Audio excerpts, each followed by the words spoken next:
ปออาเมโตเมคิงเยาวโตลิงามก็ เอาโหลหอมแห้งสมาธิเจอนิ่มตาเจอเขาตีนิ่มในก่อนนั้นตีแล้วอีสัง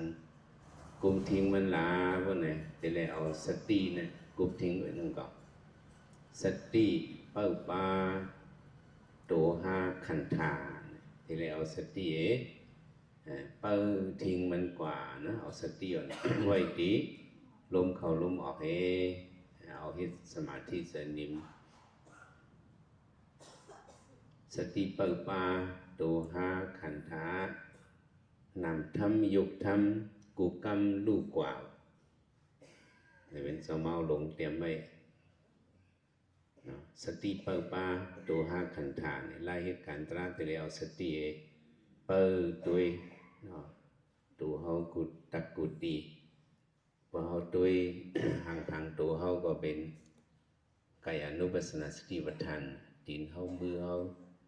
สติทิ้งในหลีห้ามหลีห้าเนี่ยอันเอาสติด้วยตัวเขานั่นเป็นกายานุปัสสนาสติปัฏฐานสติเปิดปาตัวห้าขันธาทีนี้ตัวในสัมมีหังละขันธาหาหูใน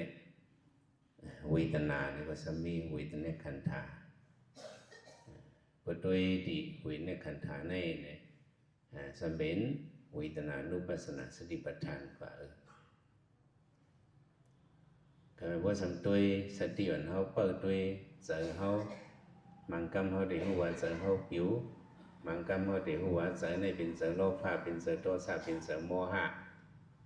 เจอในเป็นเจอกอกแกะเป็นเจออยู่หยาบคันเจอเนี่ยอันเขาสติหูขึ้นเจอเขาในเป็นสิกานุปัสสนาสติปัฏฐานอันตัวสัพพตราสิงขาราชนั้นสิญญาสิงขาราชนั้นอันนี้เป็นธรรมานุปัสสนาสติปัฏฐานเหตุการณ์ตราเนี่ยแต่แล้วสติในวันโหโทนะสติเปิดปาโตหาขันธานำทำยุกทำกูกรรมลูกกว่านำตลายุกตลาเนี่ยมันลูกกูเข้ากูเขียนกูเข้านำทำยุกทำกูกรรมลูกกว่าเราว่ายุกนามเขาเนี่ยมันเกิมเนี่ยในก็แต่แล้วสติเลยให้เอาเงียนเขาจิ้มให้ตัวนำทำยุกทำกูกรรมลูกกว่าเนี่ยนำตลาใส่เขานั่นก็มันเป็นเฉพาะรู้อยู่กูกำนั่นน่ะกำน้ำเด็กใส่เขาเนี่ยมันยังเพ้อภายหนาใส่เนี่ยมันเป็นเพ้อรูปเพ้อหนา1 เซกันเนี่ยกุกตี1 แสนเหลือมันเป็นเพ้อรูปเพ้อหนาก็ว่ามันยังเพ้อหนาเด็กก็บันนำได้ที่ทางว่าใส่เขาเนี่ยมันลุ่มเลี้ยวให้ปอกมันขัดโยธให้ปอกเอาทางมาจังไหนมันเป็นสัตดานพิธีไว้ใจเขานี่ก็มันเพิ่งหนามันก็ดูอยู่เลี้ยวอยู่ว่านำทำยุกทำกูกำลูกกว่ามันลู่กูเข่งกูเข้าใจในสัมเป็นมาติเลนาเนี่ยเป็นมาติตาเป็นมาติหูเป็นมาติคนนังเป็นมาติลิ้นเป็นมาติโตสมบูรณ์เอาเนี่ยเป็นมากันไหนเป็นมาติตาเนี่ยก็ว่าเขาตัวมือตาตัวมีเงาแรงสัมพันธ์ห่างพังใส่ตัวเนี่ยก็เป็นมาใจหันสักขวิญญาณพอรับตาเป็นในใจหันนั่นมีใจนี่ก็มันเป็นเหตุรู้เมื่อเจ้าได้เขาตัวหันหมอกเนี่ยเป็นใจเขาตัวหมอกเนี่ยเขาเป็นใจหันหมอกทำขึ้นไหวด้วยต่างครั้งเขาสำกัดหันหูแรงขึ้นเป็นใจหันหูแรงเนี่ยใจนี่ก็มันรู้แล้วแหลกลายหลบปองอันนี้เป็นมาติหูก็เหมือนนั่นน่ะ ยินอันเสียงความจะเฉาปันตลาหู1 ข้อลูกจอม1 ข้อหูยิน2 ข้อหู2ลูก2 ข้อยิน3 ข้อลูก3 ข้อมันชื่อว่าเจอในมันลุ่มชื่อว่าเจอในลูกมันเขาอ่าน 1 2 3เนี่ยเมื่อยินว่า1เนี่ยเป็นสะหู้1เมื่อยินว่า2เป็นสะหู้2สะหู้1เมียเมื่อยินว่า3เนี่ยเป็นสะหู้3สะหู้2เมียจากนี้ก็มันรู้กว่านำทำยุกทำกูกำรู้กว่าจะโน้มกับมือนั้นนะที่คุณนังเขาพวกยินเสียวหอมก็เป็นสะหู้หอมพอสำยินเสียวเมนก็จะเป็นสะหู้เมนเนี่ยจากนี้ก็มันแหลกลายเขาหลบปองเสริญเนี่ยติลิ้นก็เหมือนนะพวกกินยาอันเพชรเนี่ยก็เป็นสะหู้เพชรพวกกินยาอันส้มเป็นสะหู้ส้มพวกกินยาอันหวานเป็นสะหู้หวานพวกกินยาอันขมเป็นสะหู้ขมอันผัดเป็นสะหู้ผัดมันก็แหลกลายกูกำนั่นนะสายหนึ่งกำเป็น1 มิ้วนำทำอยู่ทำกูกำดูกว่าที่ตัวก็เหมือนนั้นเนาะคมกายเฉียบใหม่ก็จะหูคมเป็นก่อนคมหายก็จะหูคมเมียจะคมเมียขึ้นเป็นจะเลือดเป็นหูมันจะเลือดอันเลือดนั้นหายว่าขึ้นเป็นอันกัดมาขึ้นเป็นจะหูกัดเนี่ยนำทำอยู่ทำกูกำดูกว่าสมติเนื้อธรรมายงเนื้อใจเขาเนี่ยสมอวนวนเนี่ยที่วนขึ้นอันเก่าเฮที่ใครใจกว่าเมื่อนาเฮเนี่ยจะวนอันนี้1 กำวนเป็น1 มิ้วเนี่ยนำทำยุบทำกูกำลูกกว่ายุบตระก็มันกึมนำตระก็มันกึมเนี่ยในเฮาลัดกว่าน้องนำมันกึมใส่ในมันกึมเนี่ยมันก็รู้เดียวแหลกลายตัวเฮารู้เดียวแหลกลายเนี่ยเฉพาะตัวเนี่ยรูปดิติรูปแปมเฮียงในห้องว่าตัวห้องว่ายุบตระรูปดิก็ว่ามันหมอ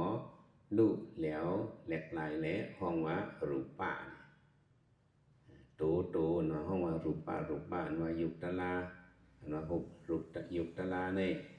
เนาะเฮียงในห้องว่ารูปยุบตลา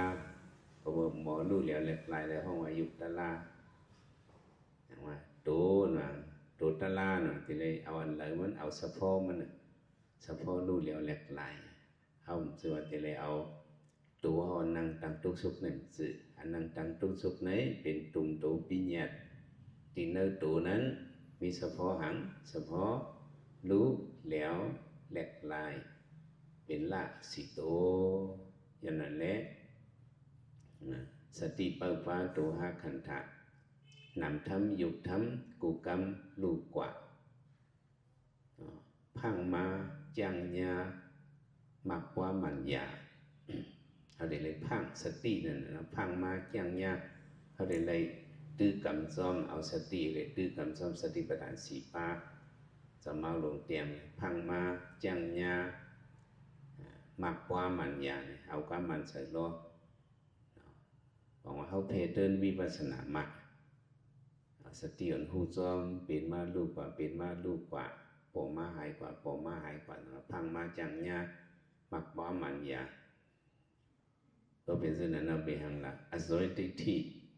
วิสิกิกษาขวาทิฏฐิวิสิกิกษามันเด็กกว่าทิฏฐิอันเขาอยู่พิจารณาวิสิกิกษาอันเขาอยู่โยเย็นแต่เจ้านั้นเขาได้หูหันเฉพาะเป็นลูกที่หันเป็นลูกนำมาที่จุดจันเป็นลูกหยันเขาที่หันเป็นลูกสุดกว่าเพราะหันเป็นลูกสุดเราเนี่ยก็โดยทิฏฐิวิสิกิกษาขวานะวิสิกิกษาจะเนี่ยมักตลาโผตลาโลกุตระมักตลาโผตลาติดเต็มขัดปัดไปเลยหากผมมันเบี้ยวเนี่ยอันนี้บอกว่าเหตุการณ์ตลาเนี่ยเอาสติเนี่ยอ่อนโหสติเปิดป้าตัว5 ขันธะนำทำยุบทำกูกำลูกกว่าพังมาจังญามักว่ามันยาอโศยทิฏฐิวิสิกิกษาขวาเนี่ยอันตั้งสุดแต่ในเป็นโสดาปัตติมังยันโพญานั่นที่เลยหันเป็นลูกที่เลยหูเป็นลูกที่เลยจุดจันเป็นลูกที่เลยหันเป็นลูกสุดเพราะนั้นก็ทิฏฐิวิสิกิกษาที่ขาดที่เป็นจันอริยกว่าเนี่ยเพิ่งลงมันเด็กก็สติปัฏฐานเนี่ยที่แล้วสติปัฏฐานพังมาจังญาเนี่ยเขาได้เลยพังสติที่ได้เจียงกำซ้อมที่ได้หูจักยุบนำยุบนำมันกึมเป็นลู่แต่พอหูอันในเนี่ยก็ปุ่นพรเหี่ยวเขียวเขาถึงทนเอาอันกันไว้สติ giờ ông sẽ sở nhàn thở nhàn मन sự việc ta nào quả thèm